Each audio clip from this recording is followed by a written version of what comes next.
सबका हिसाब होगा, देख रहे हैं आप, और आपके साथ मैं हूं ऋतु। बात आज करेंगे पाकिस्तान की। जी हां, पाकिस्तान का दो मुहा चेहरा एक बार फिर से सामने आ गया है, एक्सपोज हो गया है। एक तरफ तो वो दुनिया में शांति दूत बनने का दिखावा कर रहा था, ईरान को अपने घर में बुलाकर अमेरिका से डील करवा रहा था। वहीं दूसरी तरफ सऊदी अरब के प्रति अपनी वफादारी भी दूसरे हाथ में साबित कर रहा था। ईरान को घर में बुलाकर पाकिस्तान अपने रणनीतिक साझेदार सऊदी अरब की सुरक्षा में लगा हुआ था। इसके साथ ही ये बात पूरी तरह से क्लियर और साफ हो चुकी है कि पाक की शांति पहल एक चाल भर थी ईरान को फंसाने की। वो इस बातचीत के बहाने ईरान को फंसाना चाहता था। असल में सुन्नी इस्लामिक वर्ल्ड ईरान की बढ़ती ताकत से खौफजदा थी और यही कारण है कि पाकिस्तान, सऊदी और कतर जैसे देश ईरान को पूरी तरह साफ कर देने की योजना पर काम कर रहे हैं। अगर ऐसा नहीं होता तो अगर घर में ईरान को बुलाकर पाकिस्तान अपने फाइटर जेट सऊदी अरब क्यों भेजता? चलिए अब डिटेल्स आपके सामने कुछ रखते हैं। ईरान पर दबाव का जो प्लान है उसको लेकर क्या कुछ जानकारी है जल्दी से आपके सामने रखते हैं। पाक सऊदी अरब के बीच समझौते को लेकर ईरान पर दबाव का प्लान किस तरीके से काम किया है। सितंबर 2025 में करार हुआ था, एक पैक्ट, एक डील हुई थी जिसमें एक देश पर हमला यानी दोनों देशों पर हमला माना जाएगा। अब ये वही हिस्सा माना जा रहा है। जंग में ईरान ने सऊदी अरब पर हमले असमंजस की हालत में किए। ये आपको बता दें, असमंजस की हालत में पाकिस्तान पड़ा रहा, कंफ्यूज्ड, रुख साफ नहीं किया। सऊदी अरब के साथ समझौते का पालन भी करेंगे ये कहा गया। ईरान पर यहां पर सीधे तौर पर दबाव बनाने के लिए फाइटर जेट भेज दिए गए। असल में पूरा सुन्नी इस्लामिक वर्ल्ड ईरान के बढ़ते प्रभाव, उसके बढ़ते दमखम से खौफजदा था, खौफ में था। यहां तक कहा जा रहा था कि इस जंग में अमेरिका, इजराइल के पीछे सऊदी अरब और उसके सहयोगी पूरी ताकत के साथ खड़े हैं। अभी तो ऐसी खबरें भी आई कि सऊदी अरब ने ईरान के खात्मे तक हमले करने की गुजारिश अमेरिका से की और अब पाकिस्तान शांति की आड़ में ईरान के साथ बड़ा खेल रच रहा था।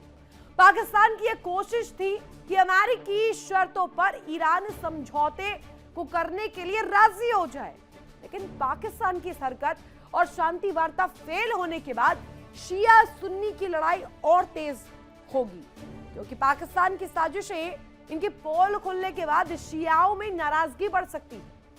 अरब देश तो पहले ही ईरान से खार खाए बैठे, अब ये खाई कितनी ज्यादा और बढ़ जाती है, ईरान से गहरी घात कैसे दी है, अब आपको दिखाते हैं, डिटेल्स आपके सामने रखते हैं। समझिए, मिडिल ईस्ट जंग में ईरान ने अपनी ताकत दिखाई है। ईरान ने यह साबित किया है कि वो अरब में सबसे ज्यादा ताकतवर दमखम के साथ मौजूद है और ईरान के बढ़ते प्रभाव से खौफ में सुन्नी इस्लामिक वर्ल्ड बताया गया। ये वही लड़ाई है शियाओं और सुन्नियों के बीच में जिसे आगे ले जाया गया। ईरान के एटमी प्लान से भी अरब जगत में हड़कंप था कि कहीं न्यूक्लियर तौर पर मजबूत हो गया, ये सक्सेसफुल हो गया ईरान, तो ये सुन्नी इस्लामिक वर्ल्ड के लिए बड़ा खतरा होगा। ईरान को कमजोर करना चाहते हैं अरब देश और बढ़ते प्रभाव से सऊदी, कतर, पाक भी चिंतित बताए गए। ईरान की रणनीति को नुकसान पहुंचाने की साजिश थी और ये साजिश इसलिए की गई ताकि सुन्नी जगत में एक तरह से दमखम बढ़ाया जाए। अरब जगत में शियाओं के खिलाफ नफरत का इतिहास तो है। जिस पाकिस्तान की स्थापना एक शिया मुसलमान मोहम्मद अली जिन्ना ने की थी, उस पाकिस्तान में शियाओं के खिलाफ नफरत का लंबा इतिहास है, बहुत पुरानी हिस्ट्री। शिया सुन्नी विवाद को खूनी रूप सबसे पहले दिया जनरल जियाउल हक ने। जियाउल हक के दौर में शिया विरोधी ताकतों का बोलबाला रहा। संगठन सिपाही सहाबा पाकिस्तान की स्थापना हुई। इसी दौरान शियाओं के नरसंहार के लिए कुख्यात लश्कर-ए जंगवी का उदय भी हुआ, जिसने पंजाब और कराची में शिया नेताओं और डॉक्टर्स की टारगेट किलिंग की। आंकड़े इस बात के गवाह हैं कि 2000 से लेकर 2025 तक पाकिस्तान में शियाओं पर हमले की 378 घटनाएं, इसमें हजारों लोग मारे गए। ये अपने आप में दिखाता और दर्शाता है कि स्थिति कैसे थी। लेकिन चलिए अब आपको कुछ डिटेल्स और देते हैं। शिया नफरत का नापाक इतिहास क्या कहता है। पाकिस्तान में शियाओं पर लगातार हमले हुए और इसी वजह से कहा जा रहा है कि पाकिस्तान अब इस दफा एक्सपोज हो चुका है। 2000 से लेकर 2025 तक हमले की जो संख्या है 378, ये नंबर आप देखेंगे तो आपको इसका अंदाजा लगेगा। हमलों में 1813 लोग मारे गए, यह आंकड़ा बताता है। 2422 लोग जख्मी हुए। 2003 की बात कर लेते हैं अब। क्वेटा में मस्जिद में हमला होता है, 50 लोगों की मौत हो जाती है। 2004 में भी कुछ ऐसा ही देखने को मिलता है। क्वेटा में ही इमामबाड़ा में आत्मघाती हमला होता है और इस दौरान 40 लोग मारे जाते हैं। जनवरी 2013 में आई है, यहां पर स्नूकर क्लब के बीच में स्नूकर क्लब बम धमाका होता है, 96 लोगों की मौत इस दौरान हो जाती है। फरवरी 2013 में आई अब, 1000 टाउन विस्फोट होते हैं, 80 से अधिक लोगों की मौत होती है। 2015 में कराची में ऐसा ही कुछ होता है, जहां कराची के सेफोरा गोट का जो बेस है, बस हमला यहां पर होता है, 45 मौतें, आंकड़ा सामने आता है।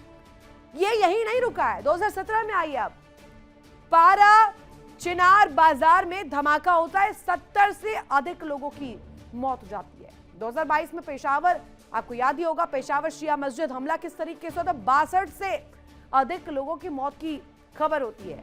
2024 में कुर्रम शिया तीर्थ यात्री काफिले पर हमला होता है, 50 से अधिक लोगों की जान पर बनाती है। यानी कि इस पूरी स्थिति में आप देखेंगे तो इस वक्त पाकिस्तान खुद ही एक्सपोज होता हुआ नजर आ रहा है। चर्चा करें, लेकिन उससे पहले एक रिपोर्ट हमने तैयार की है कि इस वक्त इस मूव के साथ, इस स्टैंड के साथ पाकिस्तान कैसे एक्सपोज हो रहा है। देखिए,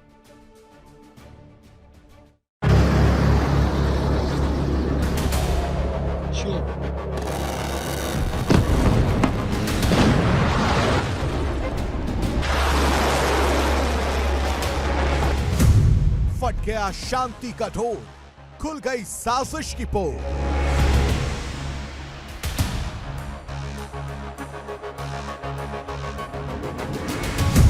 ईरान से गहरी घात, सऊदी में पाक फाइटर तैनात।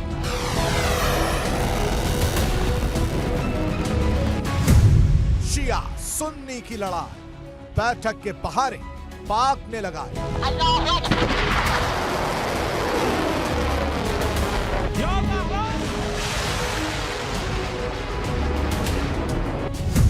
पाक, सऊदी, कतर, ईरान के खिलाफ फरेब का नश्ता।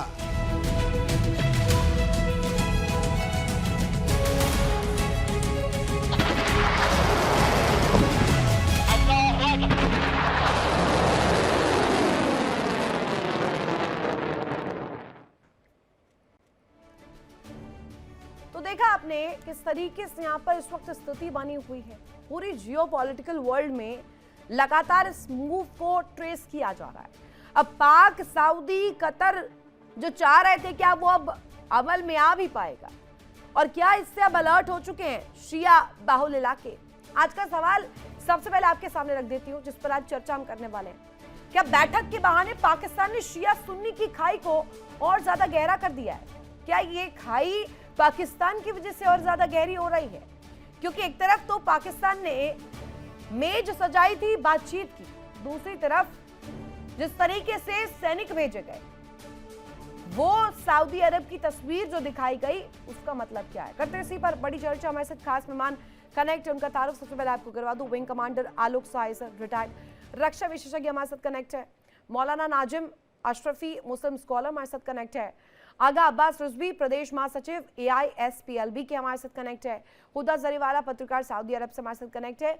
मेजर शेख नदीम, रिटायर्ड पाक रक्षा विशेषज्ञ हमारे साथ कनेक्ट है पाकिस्तान से लाइव। पहला सवाल आलोक जी आप ही से, ये हम स्थिति देखते हैं, ईरान से जो घात की तस्वीर है, पाकिस्तान ने दिखा दिया है कि ये जो शिया सुन्नी की लड़ाई थी, ये असल मायने में थी और इसे और गहरा कर दिया गया है। आपका टेक क्या है इस पर? देखिए, यहाँ पर मिडिल ईस्ट में शिया सुन्नी का जो डिवाइड है वो परोक्ष अपरोक्ष रूप से काफी सालों से चलता रहा है।